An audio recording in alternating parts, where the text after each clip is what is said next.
Hello everyone, welcome to learner extra. I am Shivani Chauhan. इस video में हम लोग पढ़ेंगे क्लास 7 साइंस की बुक का chapter 11 transportation in animals and plants. तो इससे पहले कि हमारे सारे के सारे चैप्टर कवर हो चुके हैं और अभी तक अगर आप लोगों ने चैनल को सब्सक्राइब नहीं किया है तो प्लीज़ कर लीजिए। 87% जो व्यूअर्स हैं उन लोगों ने सब्सक्राइब नहीं कर रखा है। यार प्लीज़ सब्सक्राइब कर लो, आपको पसंद आता है, आप लोग आगे देखना चाहते हैं तो प्लीज़ कर लो सब्सक्राइब। ठीक है, चलो अब आगे बढ़ते हैं। ये वाला जो चैप्टर है ना थोड़ा सा बड़ा था, तो हम लोगों का तीसरे पार्ट अब ये वाला चल रहा है। थोड़ा छोटा सा वीडियो बनेगा, इतना ज़्यादा नहीं बनेगा।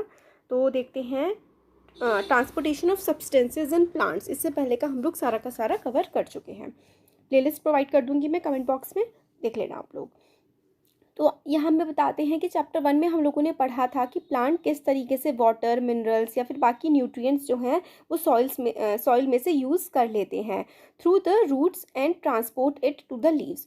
तो रूट से जो है अपना निकाल लेते हैं पानी रूट की हेल्प से ज़मीन से, और बाकी सारे पार्ट्स में भी वो ट्रांसपोर्ट कर देते हैं। लीव्स जो है खाना प्रिपेयर करती हैं, food for the plant. Leave जो है खाना प्रिपेयर करती हैं पूरे के पूरे प्लांट के लिए, पानी का इस्तेमाल करके, कार्बन डाइऑक्साइड का इस्तेमाल करके। कौन से प्रोसेस के टाइम पर? फोटोसिंथेसिस के प्रोसेस के टाइम पर वो ऐसा करती हैं। हम लोगों ने चैप्टर 10 में पढ़ा था कि फूड जो है वो एनर्जी का सोर्स होता है। खाना जो हम लोग खाते हैं उसकी वजह से ही हमारी बॉडी को एनर्जी मिलती है।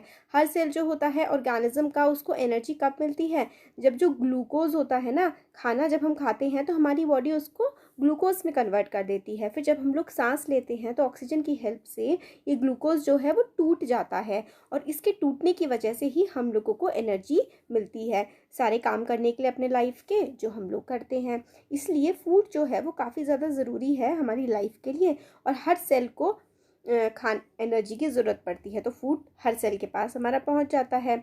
हैव यू एवर वंडर्ड, क्या आपने सोचा है कि जो पानी है, बाकी न्यूट्रिएंट्स हैं, वो जो जड़ें होती हैं पेड़ की, वो किस तरीके से एब्जॉर्ब करती हैं और लीव्स तक या फिर प्लांट के सारे पार्ट्स तक न्यूट्रिएंट्स, वाटर वगैरह कैसे पहुंच जाती हैं? तो और how food is prepared by leaves carry to the parts which can not make food. और लीफ जो है वो जो प्लांट होता है उसकी किचन होती है। तो किस तरीके से लीव में बना हुआ खाना सारे के सारे पार्ट्स में पहुंच जाता है प्लांट के, तो ये हम देखेंगे। Transportation of water and minerals. Water और मिनरल्स किस तरीके से ट्रांसपोर्ट करते हैं, तो कैसे सामान एक जगह से दूसरी जगह ट्रांसपोर्ट होता है, specially water and minerals.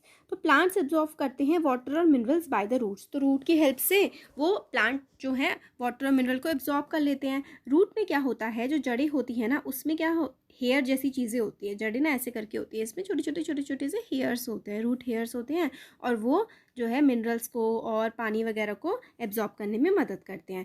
The root hair increase the surface area of the root for the absorption of water. तो जो रूट हेयर होता है जड़ों में, वो सरफेस एरिया बढ़ा देता है। मतलब आप ये समझ लीजिए सिंपल सा कि रूट ये जो है हमारी जड़ें हैं, जड़ों में ना छोटे छोटे बाल से होते हैं, और इसकी वजह से ही पानी अच्छे से एब्जॉर्ब रूट कर पाती हैं, जो कि मिनरल्स वगैरह वाटर में डिजॉल्व होते हैं उनको भी एब्जॉर्ब कर लेती हैं। तो root hair is in contact with the water present between the soil particle. तो रूट हेयर जो होते हैं ना वो कॉन्टैक्ट में होते हैं जो ज़मीन में पानी होता है उससे। कैन यू गेस किस तरीके से water moves from root to leaves. Water मतलब रूट से लीव्स तक कैसे पहुंचता है? तो ट्रांसपोर्ट सिस्टम जिस तरीके से ह्यूमंस में काम करता है ना, ऐसे ही प्लांट्स में भी काम करता है। पूजो सोच रहा है कि प्लांट्स के पास कुछ पाइप होते होंगे ट्रांसपोर्ट करने के लिए, जैसे कि हमारे घर में ट्रांसपोर्टेशन होता है पानी का पाइप्स के थ्रू। तो देखते हैं कैसे होता है, हमें बताया गया है। यहाँ पे देखिए, transport of water and minerals in a section of fruit. तो वाटर एंड मिनरल्स किस तरीके से ट्रांसपोर्ट होते हैं, तो ये एरो बना करके देखिए दिखाया गया है, ऐसे ऐसे करके ऊपर जा रहे हैं, और बाकी न्यूट्रिएंट्स वगैरह जड़ों तक भी पहुँच जाते हैं लीव्स की हेल्प से। तो आगे हमें बताया गया है, भूजो जो है कि कहता है कि पाइप्स के थ्रू ट्रांसफ़र होता है, तो कहीं ना कहीं वो सही है। प्लांट्स में ना पाइप जैसी ना वेसल्स होती हैं जो कि वाटर और nutrients from the soil, nutrients हो गए, वाटर हो गए, सॉइल से वो प्लांट के बाकी सारे पार्ट्स में पहुंचाने का काम करती हैं। तो प्लांट्स में pipe like vessels to transport water and nutrients from the soil. Water and nutrients जो है ना वो मिट्टी से पूरे के पूरे, मिट्टी में जो पानी प्रेजेंट होता है उस रूट की हेल्प से पूरे के पूरे प्लांट में न्यूट्रिएंट्स और वाटर पहुंच जाता है। और कौन पहुंचाता है? ये पाइप जैसी वेसल्स प्रेजेंट होती हैं हमारे ट्री में, उसके थ्रू ये ट्रांसपोर्ट सारा का सारा होता है। तो इसमें बताते हैं the vessels are made up of special cells forming vascular tissue. तो ये जो वेसल्स होती हैं जो ट्रांसपोर्ट करने का काम करती हैं वाटर एंड न्यूट्रिएंट्स को, ये क्या होती हैं, स्पेशल टाइप के सेल से बनी होती हैं forming the vascular tissue. Vascular tissue total होता है जो ये ब्लड वेसल्स मिलती हैं। A tissue is a group of cells that perform specialized function in an organism। तो हमें बताया गया है कि टिश्यू क्या होता है। तो टिश्यू जो है ना वो ग्रुप ऑफ सेल्स होते हैं जो कि परफॉर्म करते हैं कुछ स्पेसिफिक फंक्शन हमारी बॉडी में। तो टिश्यू कैसे बने होते हैं, बहुत सारे क्या होते हैं हमारी बॉडी में सेल्स होते हैं। तो सेल्स जब मिलते हैं ना, तो सेल्स के मिलने के बाद उससे क्या बनता है, टिश्यू बनता है। टिश्यू जो होता है ग्रुप ऑफ सेल होता है जो काफ़ी सारे स्पेशलाइज्ड फंक्शन को परफॉर्म करता है किसी भी ऑर्गेनिज्म के। ठीक है, तो vascular tissue for transportation of water and nutrients in the plant is called xylem. तो देखिए जो जाइलम होता है ना, जाइलम का क्या काम होता है। जाइलम, पहले तो आपको याद रखना है कि जाइलम एक वस्क्यूलर टिश्यू है। जाइलम क्या है, जाइलम एक वस्क्यूलर टिश्यू है। और इस वस्क्यूलर टिश्यू का क्या काम होता है, इसका काम होता है वाटर और न्यूट्रिएंट्स को प्लांट में एक जगह से दूसरे जगह पर पहुंचाना। तो जाइलम एक वस्क्यूलर टिश्यू है और ये वाटर एंड न्यूट्रिएंट्स को प्लांट्स में ट्रांसफ़र करने का काम करता है। जाइलम फॉर्म करता है continuous network of channels that connects root to the leaves through the stem and branches and thus transport water to entire plant. तो जाइलम में ना बहुत ज़्यादा बड़ा चैनल होता है छोटी छोटी वेसल्स का, और यही रूट से पूरे लीव्स में, ब्रांचेस में और प्लांट के हर पार्ट में पानी को, मिनरल्स को ट्रांसफ़र करने का काम जाइलम करता है। तो आप लोगों ने पता है आप लोगों को कि जो रूट्स हैं वही खाना बनाने का काम करती हैं। तो खाना किस तरीके से बनाती हैं, तो फूड जो है ना, खाना उन्होंने बना लिया लीव्स ने, food has to be transported to all parts of the plant. अब लीव्स ने खाना तो बना लिया, अब खाना बनाने के बाद वो पूरी की पूरी बॉडी में, पूरे की पूरी प्लांट बॉडी में उनको ट्रांसफ़र भी तो करना है। तो ये किया जाता है vascular tissue called phloem. Phloem जो होता है वो खाना ट्रांसफ़र करने का काम करता है। तो जाइलम और फ्लोएम ट्रांसपोर्ट करते हैं सब्सटेंसेस इन प्लांट्स। तो ये याद रखिए 9th क्लास में, 10th क्लास में, हर जगह आप लोग को काम आएगा कि जो जाइलम होता है और एक फ्लोएम होता है। जाइलम क्या काम करता है, वाटर एंड मिनरल ट्रांसपोर्ट करने का।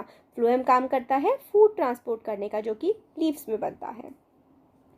अब ये एक्टिविटी 11.3 में we would require a glass tumbler, मतलब कांच का ग्लास आपको चाहिए और रेड कलर की इंक चाहिए और एक कोई सी भी हर्ब चाहिए, जैसे कि बाल्सम या फिर कोई भी होते हैं ना प्लांट, कोई सा भी आपको चाहिए छोटा सा। तो आपको क्या करना है, pour water to fill 1/3 of the tumbler. तो जो ग्लास है, टम्बलर को लगभग 1/3 भर लेना है। फिर उसमें आपको रेड कलर की इंक कुछ बूंदें डाल देनी है।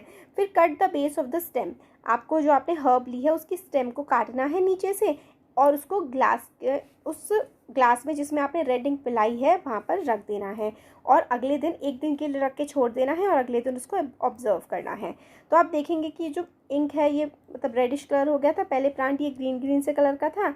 अब आप लोग देखेंगे कि जो स्टेम होगी ना उसमें आपको रेडिश कलर दिखेगा। क्यों, क्योंकि हम लोग को समझ में आ गया कि स्टेम में क्या होती हैं, ऐसी वेसल्स होती हैं जो पानी से मिनरल्स और सब कुछ हर जगह ट्रांसफ़र करते हैं। तो कलर जो है पानी में उसको भी ये ट्रांसफ़र करेंगे।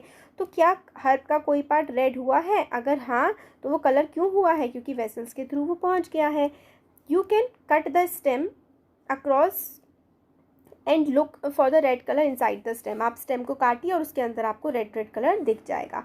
इस एक्टिविटी से हम लोगों को ये पता लगता है कि वाटर जो है वो स्टेम की हेल्प से मूव करता है पूरे के पूरे प्लांट में। दूसरे वर्ड्स में हम कहें तो स्टेम जो है वो वाटर को, स्टेम क्या करती है, स्टेम करती है वाटर कंडक्ट करने का काम स्टेम करती है। जैसे कि रेड इंक जो थी पूरे में पहुंच गई थी पूरे के पूरे प्लांट में, इसी तरीके से पानी में जो मिनरल डिज़ोल्व होते हैं ना वो भी पूरे के पूरे प्लांट में पहुंच जाते हैं। वाटर और मिनरल लीव्स में पहुंचते हैं, प्लांट के अदर पार्ट्स में पहुंचते हैं। नैरो ट्यूब जो होती है ना जाइलम की, उसकी हेल्प से वाटर एंड मिनरल्स पूरे के पूरे प्लांट में हमारे पहुँच जाते हैं। अब हमें बताया गया है ट्रांसपिरेशन क्या होता है। क्लास 6 में भी हमने पढ़ा था कि प्लांट्स जो हैं वो काफ़ी सारा पानी अपना लूज़ कर देते हैं। प्लांट्स जैसे इवेपोरेशन होता है ना, भाप बन के उड़ जाना पानी का, इसी तरीके से प्लांट्स में जो इवेपोरेशन का प्रोसेस होता है उसको हम लोग ट्रांसपिरेशन कहते हैं। प्लांट जो है वो मिनरल, न्यूट्रिएंट, वाटर वगैरह, मिनरल्स हो गए, न्यूट्रिएंट्स हो गए, वाटर वगैरह सॉइल में से एब्जॉर्ब कर लेते हैं। Not all the water absorb is utilised by the plant. सारा का सारा जो पानी एब्जॉर्ब किया जाता है वो यूटिलाइज तो किया नहीं जाता, यूज़ किया नहीं जाता प्लांट के द्वारा। तो वाटर जो है मतलब रूट से काफ़ी सारा पानी तो एब्जॉर्ब कर लिया प्लांट ने, बट सारा यूज़ नहीं किया जाता, तो कुछ ट्रांसपिरेशन के थ्रू भाप बन के उड़ जाता है। तो the water evaporates through the stomata present on the leaves by the process of transpiration. तो लीव्स में क्या होता है, स्टोमेटा प्रेजेंट होता है ना, हम लोगों ने इसी क्लास में पढ़ा है फर्स्ट चैप्टर में। और ये स्टोमेटा की स्टोरी आपके 10th में तक आगे तक भी चलेगी, तो आपको याद रख लेना है कि लीव्स में ना स्टोमेटा प्रेजेंट होता है। और जो स्टोमेटा प्रेजेंट होता है ना वो क्या काम करता है, गैसियस एक्सचेंज का काम करता है। गैसेस एक्सचेंज होती हैं और वाटर वगैरह भी इससे एक्सचेंज हो जाता है। The transportation evaporation of water from the leaves generate a suction pull same that you produce when you suck water through a straw. तो जब सक्शन पुल मतलब ऐसे लगता है जैसे कि कुछ खींच रहा हो, अब स्ट्रॉ से पानी पीते हैं तो कुछ खींच रहे होते हैं ना आप पानी को, इसी तरीके से जो वाटर इवेपोरेट होता है तो लीव से खिंच करके बाहर की तरफ जा रहा होता है। Which pull water to great heights in the tall tree, transpiration also cools the plant. तो सक्शन का जो प्रोसेस होता है ना, इसी की हेल्प से ही रूट से ऊपर पानी जा रहा होता है, मतलब नीचे से सक होकर के ऊपर की तरफ पहुंच रहा होता है। और इसी की वजह से ट्रांसपिरेशन जो होता है ना, भाप बन के उड़ता है, तो पानी जब उड़ता है ना तो नीचे का जो सरफेस होता है वो ठंडा हो जाता है। तो ट्रांसपिरेशन किस में हेल्प करता है, ट्रांसपिरेशन कूलिंग ऑफ प्लांट में भी हेल्प करता है। और किस में हेल्प करता है ट्रांसपिरेशन वगैरह, मतलब सक्शन पुल। आपसे अगर पूछा जाए कि रूट्स जो होती हैं उसके मतलब रूट से पानी इतने ऊंचे ऊंचे पेड़ों में कैसे पहुंच जाता है, तो इसका आंसर है सक्शन पुल। ठीक है, वेन यू सक तो हम करते हैं which can pull water to great heights. तो जो सक्शन पुल होता है ना, ये सक्शन पुल की वजह से वाटर जो है वो बहुत ज़्यादा ग्रेट हाइट्स तक पहुंच जाता है, प्लांट की टॉप तक भी। तो evaporation of water from the leaves generate a suction pull. Evaporate हो रहा है पानी लीव्स में से, तो इवेपोरेट हुआ तो यहाँ पे खाली जगह बची पानी की, तो इसकी वजह से जो रूट्स से ऊपर की तरफ पानी आता है सक्शन पुल की वजह से। तो ये चीज़ इंपॉर्टेंट है कि ट्रांसपिरेशन से क्या क्या होता है, ट्रांसपिरेशन से सक्शन पुल क्रिएट होता है, उसकी वजह से जो जड़ों से पानी पेड़ के टॉप तक पहुंच जाता है। दूसरी चीज़ क्या करता है, ट्रांसपिरेशन कूलिंग भी करता है। तो हम लोगों का चैप्टर कंप्लीट हो गया है। और ये कीवर्ड्स है, कीवर्ड्स और इसकी समरी जो है वो मैं ऑलरेडी कर चुकी हूँ। कहाँ पर, लर्नर बी हमारा चैनल है, वहाँ पर हमने इसके कीवर्ड समझाए हुए हैं और इसकी समरी की हुई है, और भी बहुत कुछ आपको वहाँ पर मिल जाएगा, बाकी सारे सब्जेक्ट्स। तो अगर अच्छा लगता है वीडियो, चैप्टर हमारा कंप्लीट हो गया है, तो वीडियो को लाइक करिए, चैनल को सब्सक्राइब करिए ज़रूर, और अपने फ्रेंड्स के साथ भी शेयर करिए। Thank you.